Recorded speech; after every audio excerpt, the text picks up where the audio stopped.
The first thing that struck Leo about Poveglia was the silence. It wasn't a peaceful quiet, the gentle hush of a sleeping world.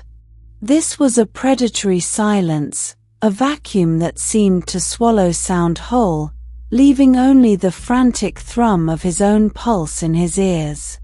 He stood on the prow of the small, weather-beaten fishing boat, the Stella Maris as its engine coughed and died, allowing the craft to glide the final few meters toward the crumbling jetty.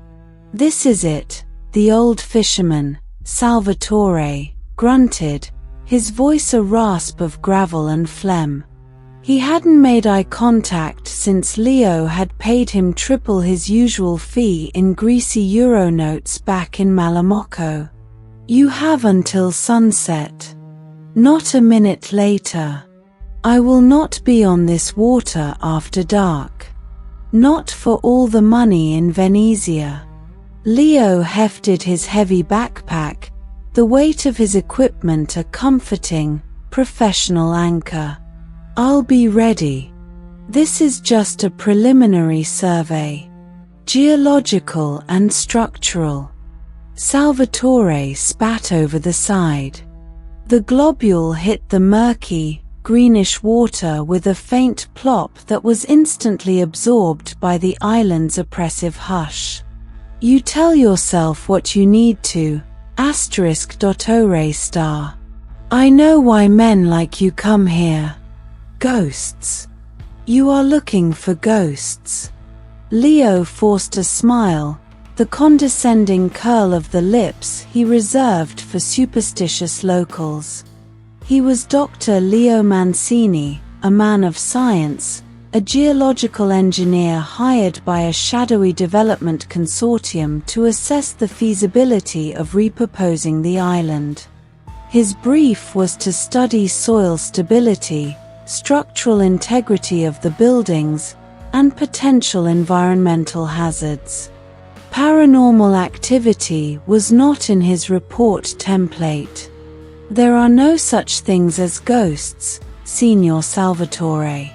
Only history and decay." The old man's eyes, milky with cataracts, fixed on a point somewhere over Leo's shoulder, towards the island's heart. *Psi, Storia star. History. This island, it is a *cattivo posto star. A bad place. The earth remembers. The stones remember. They drink the pain, you understand? They drink it, and they are thirsty for more. With a final, dismissive nod, Leo stepped onto the rotting wooden planks of the jetty. The wood groaned under his weight, a sound of protest that seemed to echo unnaturally. He turned to grab his gear, but Salvatore was already reversing the boat, the engine roaring to life, a blasphemous noise in the sacred quiet. He didn't look back. In moments, the boat was a shrinking speck on the vast, flat expanse of the Venetian lagoon, the sound of its engine fading until the silence returned, thicker and heavier than before. Leo was alone. He took a deep breath, the air tasting of salt, decay, and something else, something metallic and coppery, like old blood. He checked his watch. 10:17 a.m. He had 8 hours. The island lay before him, a vision of neglect. To his left, a series of low, roofless buildings, the old quarantine stations, he presumed. Their brickwork was skeletal, windows gaping like the empty eye sockets of a skull. Weeds and thorny brambles clawed their way through the cracks, nature slowly digesting the man-made horror. Straight ahead, a path choked with overgrowth led towards the center of the island, dominated by the stark, terrifying silhouette of the asylum. The insane asylum. Its campanile, the bell tower, speared the pale, washed-out sky like an accusatory finger. It was the island's gnashed tooth, its most prominent feature.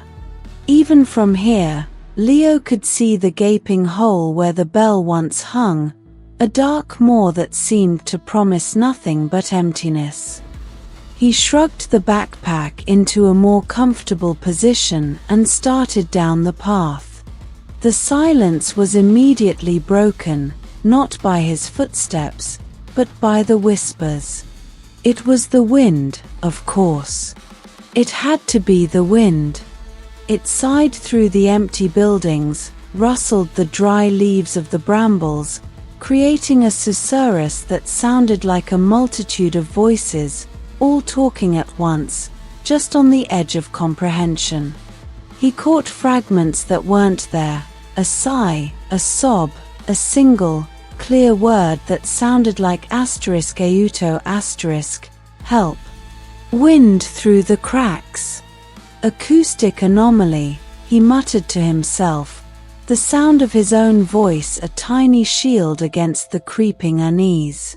He pulled out his tablet, opening a digital map of the island. His first target was the plague pit.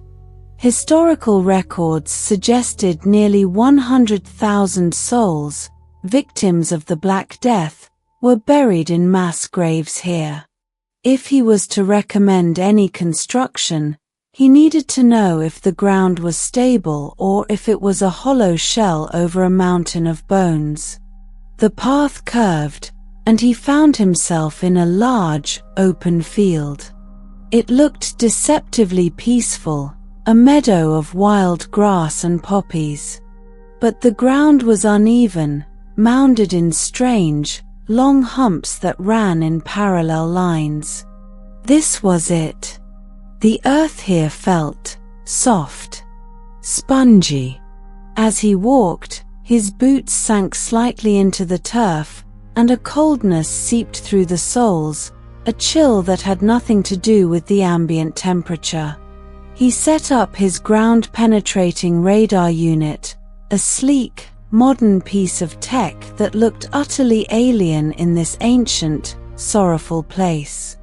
As the machine began to hum, sending pulses into the earth, Leo watched the screen. The initial subsurface scan was a mess of chaotic returns. The soil was a churning, unstable mix, filled with voids and dense, irregular objects. Bones. Millions of them. The sheer density was staggering. The radar couldn't distinguish individual skeletons, it just showed a solid, tangled mass of calcium and decay from about 2 meters down to, the machine couldn't find the bottom. It was as if the entire island was just a thin crust floating on an ocean of the dead. A sharp, high-pitched sound made him jump. It was the GPR's alarm. A major void, directly beneath his feet. He looked at the screen. It was a vast, cavernous space, at least 10 meters across. And it wasn't empty. The radar was picking up movement. A slow, shifting, churning motion. Water table *, he thought frantically. It has to be the water table, or a gas pocket. Then the whispering started again, but this time it wasn't from the wind. It seemed to be coming from the ground itself. A low, guttural muttering, as if the soil had learned to speak with 1,000 parched, earth-clogged throats.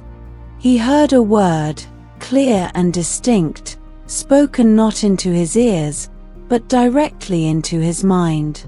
*fame. Hunger.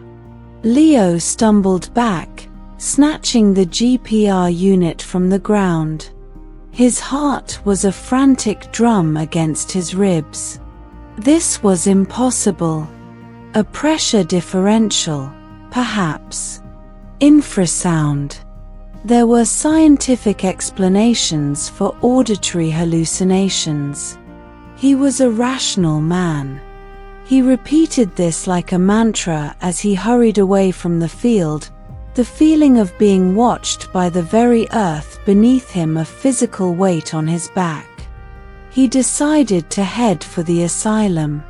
Its solid, stone structure would be a relief after the unsettling malleability of the plague field. The path grew steeper, the brambles clawing at his jeans as if trying to hold him back. The asylum loomed larger with every step, a monolithic testament to suffering.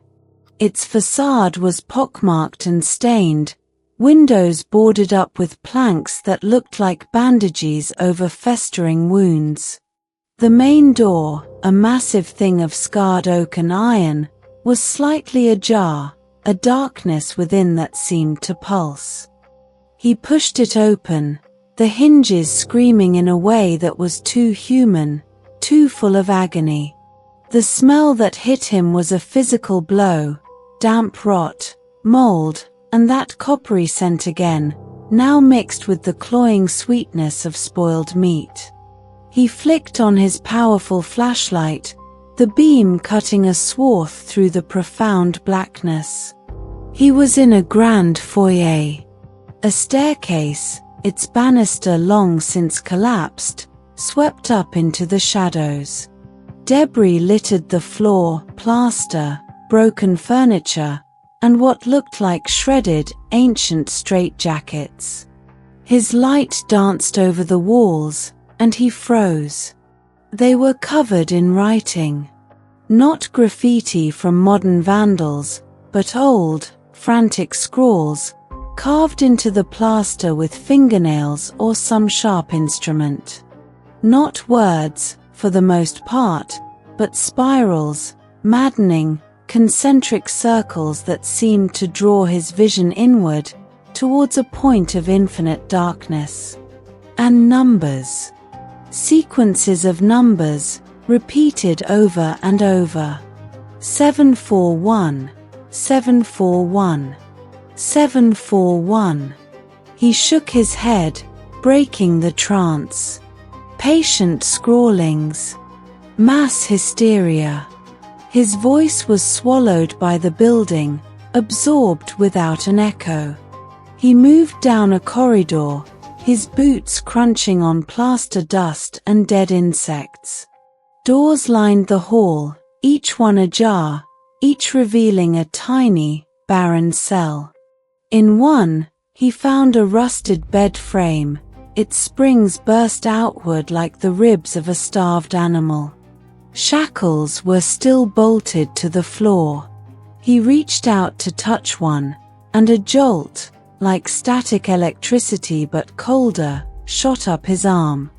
A cascade of images flooded his mind, a man, emaciated, screaming soundlessly, his eyes wide with a terror so absolute it was a physical entity, while a figure in a doctor's coat stood over him, holding a crude drill.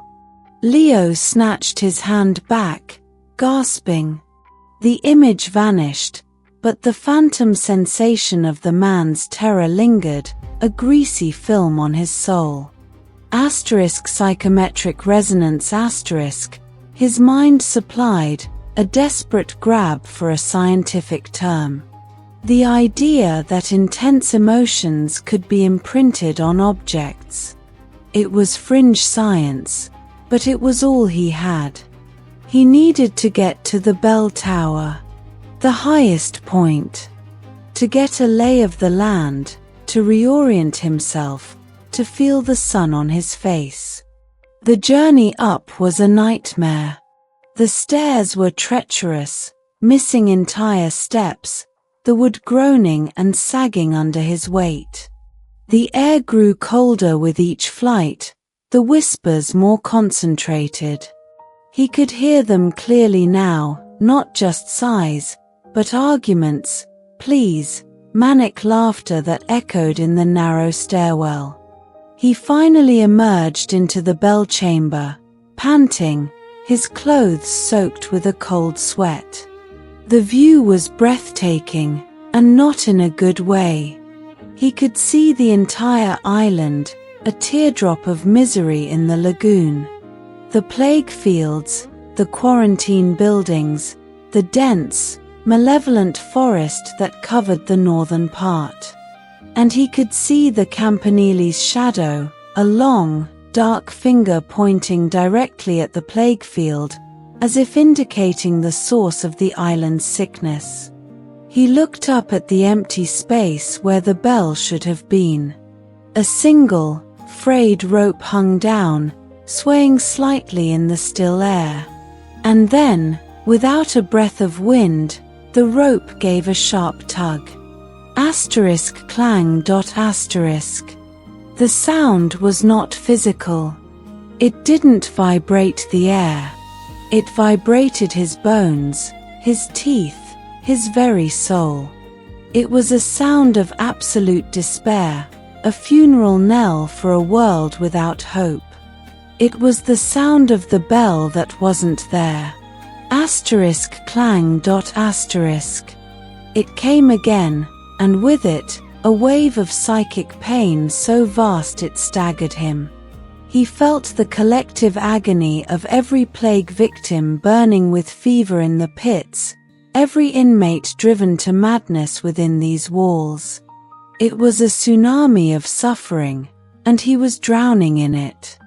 "No," he screamed, his voice a pathetic squeak against the phantom peal. "It's not real." From the corner of his eye, he saw a figure.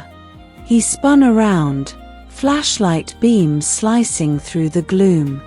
At the top of the stairs stood a man in a stained, antiquated doctor's coat. His face was in shadow, but Leo could see he was holding a surgical mallet and a long, thin spike. The figure didn't move, didn't speak. It just stood there, radiating a cold, clinical malevolence. Leo's scientific mind shattered. This was no hallucination. This was a presence. He stumbled back, away from the figure, towards the open archway that led to the drop. The doctor took a step forward, the mallet tapping gently against his thigh. Asterisk tap. Tap. Tap. Asterisk. The sound was worse than the bell. It was the sound of inevitability. Leo turned and fled, scrambling back down the crumbling stairs, half falling, half sliding. He didn't look back. He burst out of the asylum's main door, gasping in the open air, but the air outside was no cleaner. It was thick with the stench of the plague pit and the psychic residue of the asylum. The sun was beginning its descent, painting the sky in lurid shades of orange and purple. Salvatore would be coming soon. He had to get to the jetty. But the island had other plans. The moment he stepped onto the path leading back, the world shifted. The light changed, bleaching of color, becoming a dim, twilight gray. The sounds of the lagoon, the distant cry of gulls, the lap of water vanished. He was in a bubble, a pocket of reality where Poveglia's past was the only present. The whispers were now screams.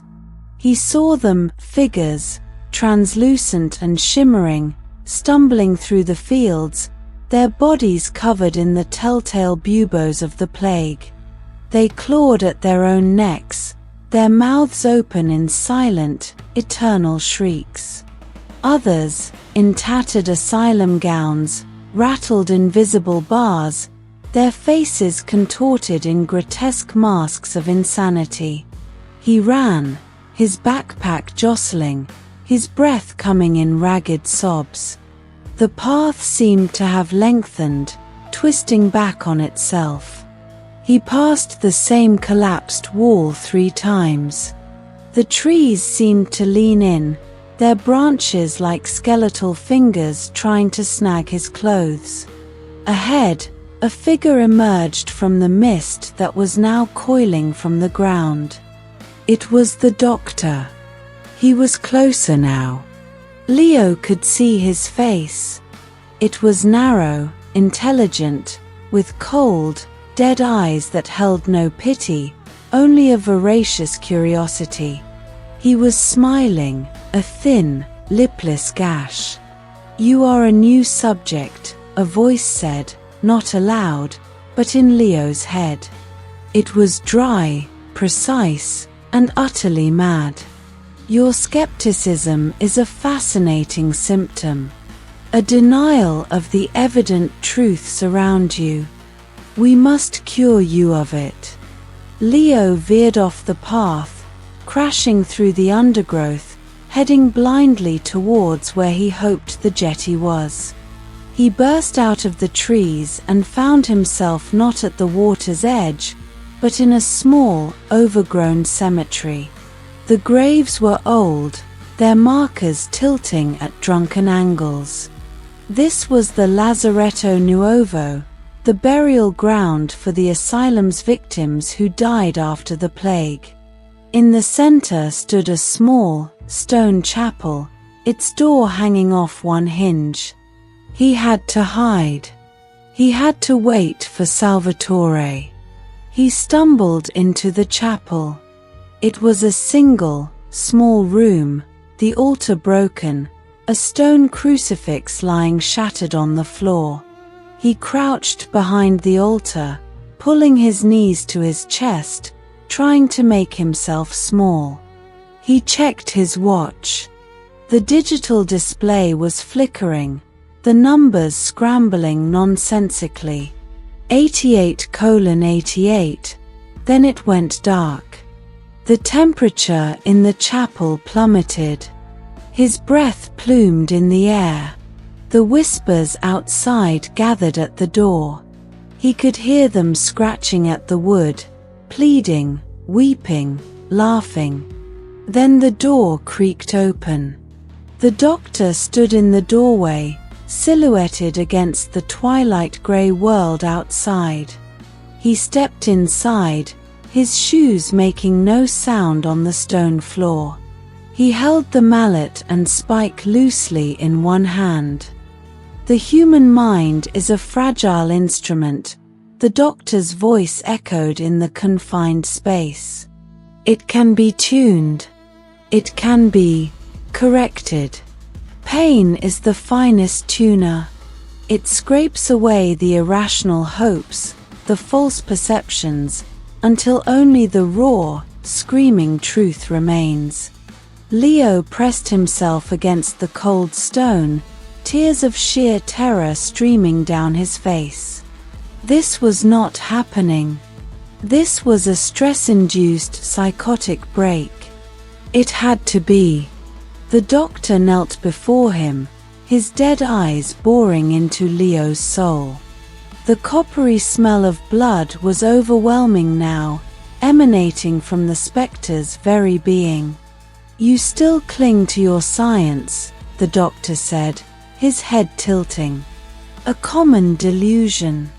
Let me show you a more fundamental truth. The truth of the nerve, the bone, the moment the mind breaks." He reached out a cold, solid hand. It was not spectral. It was real. It grabbed Leo's jaw with inhuman strength, forcing his head back against the altar. "No. Please." Leo begged, his professionalism, his rationality, everything he was, crumbling to dust. The doctor raised the spike, positioning it just above Leo's temple. The mallet lifted. "This," the doctor whispered, his breath like the exhalation from a reopened grave, "is empirical data." The mallet fell. The pain was beyond anything Leo could have conceived. It was not just physical. It was a pain that tore through the layers of his identity, his memories, his very sanity. He felt the cold metal pierce bone, grind into the delicate tissue of his brain. And with the physical violation came a psychic one. He saw the doctor's life, his madness, his treatments on hundreds of patients. He felt their deaths, their terror, their shattered minds flooding into his own. He was no longer Leo Mancini, geologist. He was a vessel being filled with the concentrated agony of Poveglia. He screamed, but the sound was lost in the cacophony of 1,000 other screams that now lived within him.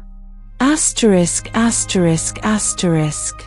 Salvatore guided the asterisk Stella Maris asterisk towards the jetty, his knuckles white on the wheel. The sun was a sliver of fire on the horizon, and the lagoon was turning the color of a fresh bruise. He had a bad feeling, a cold knot in his gut that had been tightening all day. He saw the man sitting on the end of the jetty, his back to the boat. Dr. Mancini. Relief, sharp and sudden, flooded the old fisherman. He was here. He was safe. Maybe he was wrong about the asterisk Dottore star. Maybe the island had let him go. Asterisk Dottore, asterisk Salvatore called out, cutting the engine and letting the boat drift the last few feet. We must go. Now.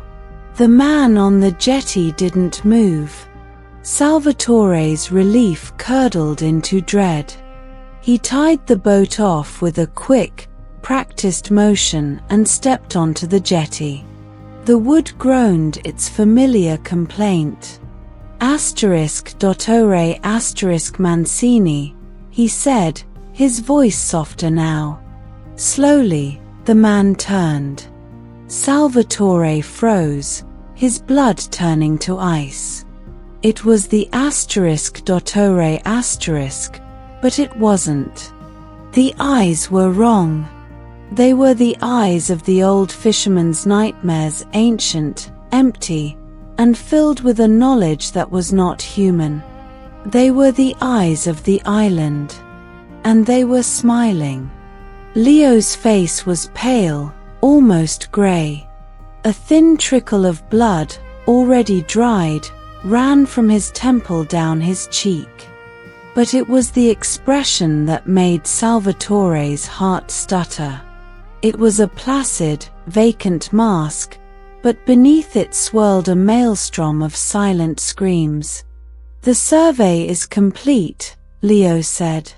His voice was a monotone, but it seemed to have layers, as if a chorus of the dead were speaking with him. Salvatore could only stare, his jaw slack with horror. Leo stood up, his movements stiff, like a puppet learning to use its strings. He picked up his backpack and walked towards the boat, his steps unnaturally precise. He didn't wait for Salvatore. He simply stepped aboard and stood in the center of the deck, staring straight ahead at the darkening water. Trembling, Salvatore scrambled back into his boat. He didn't want to be near this thing. But he couldn't leave it here. He had to get it back to the mainland. He started the engine, the roar impossibly loud, and pushed the throttle full open, desperate to put distance between them and the island. He didn't speak during the entire journey. He kept his eyes fixed on the lights of Malamocco growing in the distance, praying to saints he hadn't thought of in decades. He could feel the thing's gaze on the back of his neck, cold and heavy. When they reached the dock, Leo stepped off the boat without a word. He didn't offer payment. He didn't look back. He just walked down the pier and was swallowed by the evening shadows of the canals. Salvatore sat in his boat for a long time, shaking. He looked down at the deck where Leo had been standing. There, on the clean wood, was a single, fresh footprint. It was not filled with mud or water. It was filled with a dark, loamy soil, and tangled within it were what looked like tiny, fragile, human finger bones. Asterisk, asterisk, asterisk. 3 weeks later, a formal report landed on the desk of a Mr. Alvaro, the head of the development consortium. It was from Dr. Leonardo Mancini. Mr. Alvaro opened it with satisfaction. Mancini was one of the best, thorough and unsentimental. The report was impeccably professional. The soil analysis showed extreme instability due to vast, interconnected subterranean cavities. The structural integrity of all buildings was rated as critical, with the asylum being a total loss. The environmental hazards were listed as severe and unquantifiable, citing potential bacterial spores and psychologically corrosive ambient factors. The conclusion was unequivocal. Any attempt at development on Poveglia Island is not only unfeasible from an engineering perspective but is also strongly contraindicated. The substrate is fundamentally compromised. The island is not inert. It is a living, reactive entity, and it is hungry. It should be left to digest its past in peace. To do otherwise would be to risk unleashing a contagion far more virulent than the plague, a contagion of the soul. Mr. Alvaro frowned. The first part was standard. The final paragraph, however, was bizarre, unprofessional. He picked up the phone to call Mancini, to demand an explanation for this hysterical language. The phone was answered on the first ring. Mancini, the voice on the other end said. It was flat, devoid of inflection. Leo, it's Alvaro. I just got your report. It's thorough. But this last part. A contagion of the soul? What the hell is that supposed to mean? You sound like one of those superstitious fishermen. There was a long silence on the line. So long that Alvaro thought the connection had been lost. Then, the voice came back, a dry, rustling sound. It means the assessment is complete, the voice said. The island is not for you. Leo, are you feeling all right? You sound different. Leo is not here right now, the voice replied, and for a moment, Alvaro could have sworn he heard a multitude of other voices, whispering and weeping, layered beneath the words. But he left you a message. He said to tell you. 741. The line went dead.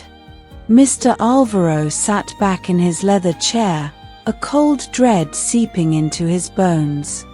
He tried to dismiss it, but the number echoed in his head. 741. Later that night, driven by a morbid curiosity, he searched the historical archives online. It took him hours, but he finally found it. In the fragmented, nightmare diaries of a survivor who had escaped Poveglia Asylum in 1922, the number was mentioned. It was the code used by the Mad Doctor for his most radical, most brutal procedure. The Lobotomia dell'anima, the soul's lobotomy. The diary entry read, he says 741 is the key. 7 turns of the screw, 4 minutes of probing, 1 final, definitive tap. It does not cure the madness. It makes the patient a vessel. It empties them out so the island can fill them with its own, ancient, screaming silence. Asterisk. Mr. Alvaro never pursued the Poveglia project again. The file was buried, marked terminated. He never spoke of it, but he sometimes saw Dr. Mancini, from a distance, walking the empty streets of Venice late at night. He was always alone, his head slightly tilted, as if listening to a voice only he could hear. And sometimes, when the fog rolled in thick from the lagoon, the people of Malamocco and Lido would hear it too, the faint, impossible, soul-chilling sound of a bell ringing from an island that had no bell.